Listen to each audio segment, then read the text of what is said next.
Bonsoir, je suis Greg et merci de nous rejoindre sur la plateforme RDCD UKTV.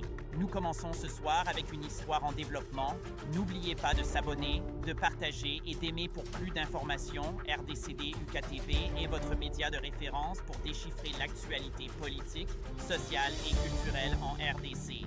Avec des analyses approfondies, des enquêtes sur le terrain et des programmes captivants, nous vous informons pour sensibiliser. Le groupe armé Force démocratique alliée, Allied Democratic Force, ou ADF, a tué plus de 40 personnes, dont plusieurs enfants, à l'aide d'armes à feu et de machettes lors d'un rassemblement de nuit dans l'enceinte d'une paroisse les 26 et 27 juillet 2025, dans l'est de la République démocratique du Congo, a déclaré aujourd'hui Human Rights Watch. Plusieurs autres enfants ont été enlevés et sont toujours portés disparus. Les ADF, dirigés par des Ougandais, ont prêté allégeance à l'État islamique, EI, en 2019, mais les liens actuels entre les deux groupes armés ne sont pas clairs. L'EI a revendiqué l'attaque de la ville de Komanda, dans la province de l'Ituri, sur sa chaîne Telegram, indiquant que 45 personnes avaient été tuées. Ce massacre accentue les inquiétudes quant à la capacité de l'armée nationale congolaise, stationnée à proximité, et de la force de maintien de la paix de l'ONU à protéger les civils. Les meurtres de civils commis par les forces démocratiques alliées, y compris de fidèles se trouvant dans une église, sont d'une incompréhensible brutalité, a déclaré Clémentine de Montjoie, chercheuse senior sur les Grands Lacs à Human Rights Watch. Le massacre de Komanda et les autres tueries de masse perpétrées cette année mettent en évidence l'insécurité dans l'est de la RD Congo et la nécessité pour le gouvernement congolais de renforcer d'urgence ses mesures pour protéger les civils et traduire les responsables en justice. Des habitants de Komanda et des témoins ont rapporté à Human Rights Watch que des fidèles s'étaient rassemblés à l'Église catholique le 26 juillet dans le cadre d'une célébration religieuse et que beaucoup d'entre eux avaient passé la nuit dans la paroisse avant la messe du dimanche. Les combattants des ADF ont pénétré dans l'enceinte de la paroisse vers 1h du matin le 27 juillet et ont commencé leur attaque sur un bâtiment où des personnes dormaient, selon des témoins. Des survivants et un témoin ont déclaré que les combattants avaient attaqué des personnes en leur assénant des coups à la tête avec des instruments contondants, ainsi qu'avec des machettes et des armes à feu. Selon la paroisse, au moins 33 personnes sont mortes sur le coup ou des suites de leurs blessures.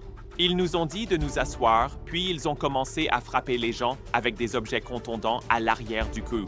Ils ont tué 2 personnes que je ne connaissais pas, et c'est là que j'ai décidé de m'enfuir avec 4 autres personnes, a déclaré un rescapé à Human Rights Watch.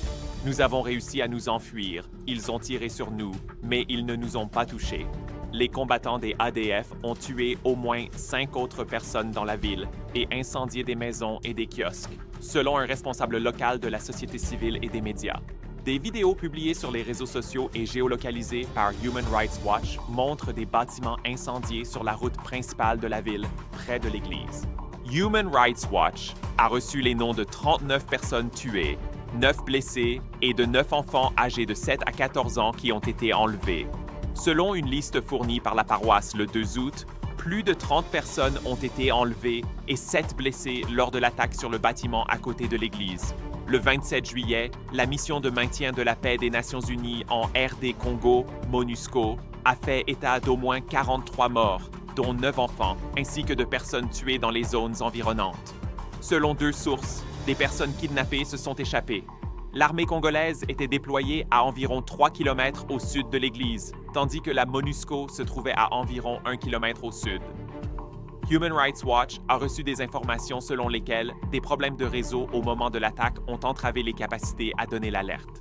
Pendant tout ce temps, ni les FARDC armées congolaises, ni la MONUSCO ne sont intervenus, a déclaré un leader de la société civile. La police n'est pas venue non plus.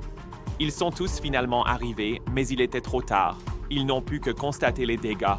Le gouvernement a imposé l'état de siège dans le Nord Kivu et en Ituri en avril 2021 afin de mettre fin à l'insécurité dans ces 2 provinces.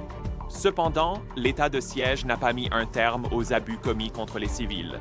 Il a permis à l'armée et à la police de restreindre la liberté d'expression et de réprimer les manifestations pacifiques en recourant à la force létale, ainsi que d'arrêter arbitrairement et de poursuivre en justice des militants, des journalistes et des membres de l'opposition politique. L'influente Conférence épiscopale nationale du Congo, a déclaré le 29 juillet que « Notre indignation est d'autant plus grande parce que ce énième massacre survient dans l'une des provinces placées sous l'état de siège depuis plusieurs années, appuyée par la mutualisation des forces armées de la République démocratique du Congo, Forces armées de la République démocratique du Congo, et celle de l'Ouganda, Unité de défense et de protection de l'Ouganda, avec la présence pluridécennale de la Mission des Nations unies pour le maintien de la paix, MONUSCO. Le gouvernement congolais a condamné ces meurtres, les qualifiant de horribles, et des responsables militaires les ont décrits comme un massacre à grande échelle en réponse aux récentes opérations militaires menées contre les ADF. La MONUSCO a condamné ces meurtres et averti que ces attaques aggraveraient une situation humanitaire déjà extrêmement préoccupante dans la province. En réponse aux questions écrites de Human Rights Watch, une responsable de l'information du bataillon d'intervention rapide de la base de la MONUSCO à Komanda a déclaré que les ADF sont connus pour employer des tactiques meurtrières silencieuses, frappant rapidement, de manière organisée et imprévisible. Dans ce cas précis, l'attaque a eu lieu aux premières heures du matin, visant un rassemblement religieux auquel participait un grand nombre de civils, et que la MONUSCO avait pris des mesures pour intensifier les efforts de protection dans la région. Une source militaire congolaise a déclaré à Human Rights Watch qu'une enquête de la justice militaire avait été ouverte et que des troupes supplémentaires avaient été déployées dans la région afin d'assurer la protection des civils. Le gouvernement congolais et la MONUSCO devraient compléter l'enquête sur l'attaque de juillet et sur la réponse des forces armées et de la MONUSCO de toute urgence et rendre ses conclusions publiques. Les autorités congolaises, avec l'aide de la MONUSCO, devraient adopter des mesures pour rétablir la confiance avec les civils, notamment en renforçant les réseaux d'alerte précoce et en consultant les communautés et les groupes civiques sur les besoins en matière de protection. Les autorités devraient prendre toutes les mesures nécessaires pour protéger les civils, notamment en réagissant rapidement aux informations faisant état d'activités et de mouvements de groupes armés. En outre, des efforts devraient être déployés pour traduire en justice les auteurs de ces meurtres, qui pourraient constituer des crimes de guerre, a déclaré Human Rights Watch. Ces dernières années, le groupe armé ADF a été impliqué dans de nombreux meurtres et enlèvements dans les territoires de Beni et Lubero, situés dans la province du Nord Kivu, et de plus en plus dans le territoire voisin d'Irumu, dans la province de l'Ituri. Selon l'ONU, les attaques des ADF au début du mois de juillet ont tué 82 civils en Ituri et au Nord Kivu. Le groupe d'experts des Nations unies sur la RD Congo a indiqué que janvier 2025 a marqué la deuxième fois où les ADF ont fait plus de 200 morts en un seul mois, principalement dans la région de Beni et le territoire de Lubero. En 2024, les ADF étaient le groupe armé responsable du plus grand nombre de meurtres en RD Congo, principalement des civils. Au début de l'année 2025, les forces armées ougandaises ont accru une opération militaire conjointe, baptisée Opération Shuja, qui avait débuté fin 2021. L'ONU a toutefois signalé que cette opération n'a pas réduit la violence des ADF contre les civils dans les provinces du Nord Kivu et de l'Ituri. Certains experts en matière de sécurité estiment que le déploiement conjoint a repoussé les ADF de certains de leurs bastions situés près de la frontière ougandaise pour s'enfoncer davantage dans les provinces de l'Ituri et du Nord Kivu. L'Union africaine et le Conseil de sécurité des Nations unies devraient faire pression pour qu'une stratégie crédible soit mise en place afin de remédier à la crise sécuritaire qui s'aggrave et aux graves violations des droits humains dans toutes les régions de l'Est de la RD Congo, a déclaré Human Rights Watch.